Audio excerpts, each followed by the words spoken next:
Well, welcome to episode 370 of 10 Minute Record Reviews. And this time I'm going to talk about this record originally released on Riverside in 1957 by the Belgian saxophone and flute player Bobby Jaspar called Tenor and Flute. What I've got here is an excellent, in fact, I think the only reissue of this, or at least on vinyl, a Japanese reissue from 1976.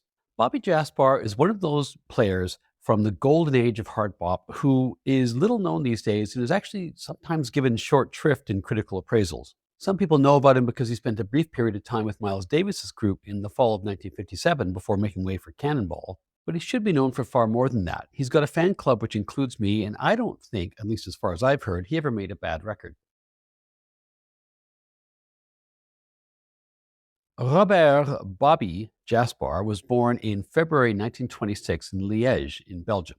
As a teenager, when he's attending the Royal Athenaeum High School, he falls in love with the clarinet and with jazz. He forms a jazz group with some school friends. They begin to make some progress locally, and then a professional guitarist by the name of Pierre Robert hears them and decides he wants to join them and manage them, which he does. Initially, they called themselves the Swingtet Pont d'Avoie, which is named after an historical medieval site in Liège. They soon changed their names, however, to the Bobshots, possibly after Bobby Jaspar and Pierre Robert. The Bobshots eventually became a famous band in Belgium, but almost as soon as they were founded, they had some problems because Pierre Robert, for reasons which I can't quite determine, is arrested and deported to Germany for the duration of the war. As he was basically the only adult organizing the group, they disbanded, and for the duration of the war, Jaspar basically spends his time playing when and how and wherever the Germans would allow jazz to be played. After the war, Robert returns and the band starts up again. They become quite popular, initially playing swing, but bebop is making rapid incursions into Europe, at first because of the records brought by American servicemen, and then later on in the 1940s, thanks to the European tours of people like Dizzy Gillespie. Being so close to these influences, the Bobshots become, by most accounts, the first out-and-out bebop band in Europe. And around this time, too, Jaspar switches from the clarinet to the tenor sax. They're pictured, although not named, in a May 1947 issue of Downbeat. Jaspar and his bandmates entered the studio in Brussels in 1947, cutting a couple of sides on 78. That year, they played with the visiting American musician Don Byas, and then in 1949, they cut 6 sides for a label in Paris called Pacific Records. In this period, Jaspar's move to the tenor sax sees him embrace what would soon be known as cool jazz, and his influences, unsurprisingly, are Lester Young and then increasingly Stan Getz. The Bobshots last as a group until the end of the 1940s, and actually in 1949 they appear at the Paris Jazz Festival on the same bill, as you can see here, as Miles Davis and Charlie Parker. But it was still kind of a meager living, and they ended up going their separate ways. Jaspar had never really counted on making a living as a jazz musician. He'd actually trained as a chemical engineer. Somewhere around 1949-50, he tries that for a little bit, but then he decides he's going to give jazz another try, and he figures he has to leave Belgium to do that. He moved to Germany briefly, but ends up in Paris sometime in the middle of 1950, where he lived at the Grand Hôtel des Balcons on the left bank. Now, I know times were tough post-war, and I know theoretically he found it difficult to make a living from his music, but, I don't think times were too tough. While in Paris, he played and recorded with the French pianist Henri Renaud, and he also was occasionally included in Django Reinhardt's group. But overall, he couldn't really make things stick. Paris wasn't happening for him. And it's in 1952 where we encounter maybe the most unusual entry on his CV. He agrees to go with a number of colleagues as part of a French jazz orchestra which had a 6-month engagement in Tahiti. He tells friends he wants to go find himself.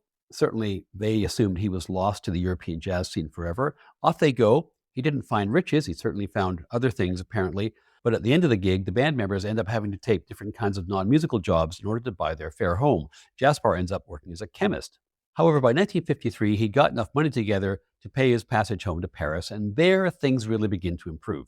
He hooks up again with Renaud. He also starts playing with René Outreger, a great musician, and he plays with visiting Americans, people like Gigi Grice, like Jimmy Rainey, and even Chet Baker, with whom he records.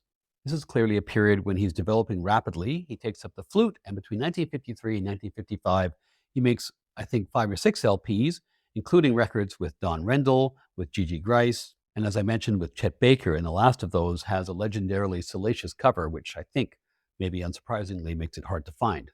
In this period, he also meets and marries the American pianist and singer Blossom Dearie, who was leading her own group there, had been since the early 1950s. By all accounts, it was a very dynamic and happy pairing, although strangely, Paradoxically, the marriage only lasts a few years. It's unclear as far as I can tell whether they were ever formally divorced, but what is clear is that in 1956, he decides he needs to go to New York to try his luck in the big time. And it seems like he went there without Blossom, who stayed in Paris. Her career was doing well there, and she was actually regularly making records for Verve.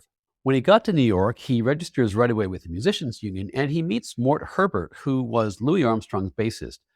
Herbert starts to get him some studio work, and he also introduces him to other people in the jazz scene. And so it's through Herbert that he meets people like Oscar Pettiford, Gil Evans, and Hank Jones. He was shocked to find how many of the people he idolized in New York were actually just living hand to mouth. And as he once put it, what he realized very early on in New York is that regardless of your level of talent, you were just another cat. Not long after he arrives, he records with Hank Jones, and he's actually name-checked on the title of the record. And soon after, on the recommendation of no less a figure than Miles Davis, he joins J.J. Johnson's new quintet, where his other bandmates are Tommy Flanagan on piano, Wilbur Little on bass, and a drummer from Detroit called Elvin Jones. Needless to say, he's very impressed with Jones, and he ends up writing an article about him and Philly Joe Jones for a French jazz publication, Jazz Hot. Johnson's group ends up making a record called J for Jazz, either just before or just after the Hank Jones record. And Jaspar also makes a record around this point under his own name for Columbia, sometimes released as Clarinescapade. That same summer, he's listed in the New Stars column in Downbeat, and in short order, he's playing with people like Herbie Mann, like John Coltrane, like Mal Waldron, and Paul Chambers. His rising star is given a further boost by the release by Embassy Records of a record he'd actually made in Paris, I think earlier on in 1956 before he left, with René Ertriger and others. And here it is, Bobby Jaspar and his All-Stars, another excellent record. One notable record he makes with Prestige fairly early on too is a record with Coltrane. It's called Interplay for Two Trumpets and Two Tenors, which I think is made in March 1957, just before he makes this record. This record is made at Reeves Sound Studio in New York on May 23rd and 28th, 1957. This being Riverside, the producer is Orrin Keepnews, and the engineer is Jack Higgins. The music is presented either by a quartet or a quintet, depending on the track. Jaspar plays both flute and tenor sax. He's joined by his bandmates from J.J. Johnson's group, Elvin Jones and Wilbur Little on drums and bass, respectively, and also by George Wallington, the Sicilian piano whiz who adopted the most un-Sicilian stage name you could possibly adopt. That's the quartet version, but on 3 tracks, on 7 Up, Before Dawn, and Double Mint, Idris Suleiman joins the group on trumpet. Side 1 starts with 7 Up, which is a Jaspar track, and it's one of the 3, as I mentioned, with Idris Suleiman. And right away, Jaspar seizes the spotlight. I mean, this is his big moment, frankly, I think, in the studio in New York during his time there. He seizes the moment, and his solo shows, I think, what a grasp he has of the hard bop idiom. He fits right in with all those guys recording at the time. There's then a total change of pace from My Old Flame, an old chestnut, probably most famously performed by Billie Holiday, which sees Jaspar breaking out his flute, and Elvin has a nice little solo towards the end as well. The side concludes with All of You by Cole Porter, which, if not quite a ballad, is at least more down-tempo. Jaspar is playing tenor sax, much more mellow tone than he was finding earlier on, and so you really get all different sides of his musical personality on this first side. Side 2 begins with Idris Suleiman's Double Mint, and this is a track in which Jaspar seems a little less certain, I think, during his solo, and it may be because this was a track brought in by one of the sidemen that was maybe just learned in the studio. The next track is Before Dawn, arguably the best track on the record. Really wonderful treatment of this tune by George Wallington. It's a ballad.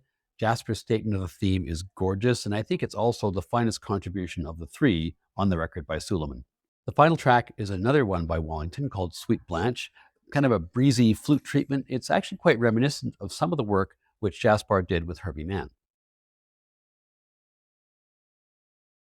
This record has a tremendous lineup, including Elvin Jones and George Wallington, and it's arguably Jaspar's high water mark, at least amongst his US recordings from 1956 to 1960. The music might not be as polished at points as it could be, but this record is still right up there with other better-known sessions by Prestige and Blue Note from the same era.